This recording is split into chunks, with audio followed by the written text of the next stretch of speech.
Okay, so hi, my name is Emma.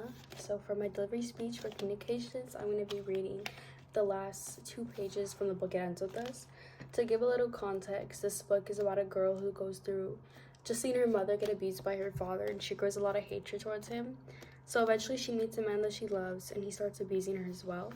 So the speech that I will be delivering is going to be at the end of the book, where she has a baby with the man who abuses her, and she makes the decision just to separate him from her life for her child, just because she doesn't want her daughter to go through what she went through. So the speech that I will be reading, the first line is a little bit of just like a trigger warning, just because it's very touchy. It's a very touchy topic. Okay. What if my voice breaks? What if she came to you and said, "My husband tried to rape me, Daddy.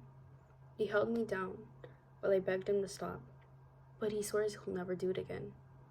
What should I do?" He's kissing her forehead over and over, tears spilling down his face. What would you say to her, Ryle? Tell me. I need to know what you would say to our daughter if the man she loves with all her heart ever hurts her. A sob breaks from his chest. He leans toward me and wraps an arm around me. I would beg her to leave him, he says, through his tears. His lips press desperately against my forehead, and I could feel some of his tears as they fall into my cheeks. He moves his mouth to my ear and cradles both of us against him. I would tell her she's worth so much more.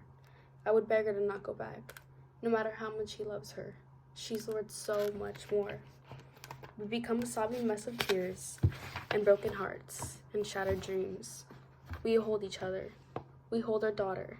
As hard as this choice is, we break the pattern before the pattern breaks us. He hands her back to me and wipes his tears. He stands up, still crying, still trying to catch his breath.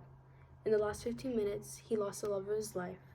In the last 15 minutes, he became a father to a beautiful little girl. That's what 15 minutes can do to a person. It can destroy them, and it can save them. He points toward the hallway, letting me know he needs to go gather himself. He's sadder than I've ever seen him as he walks toward the door. But I know he'll thank me for this one day.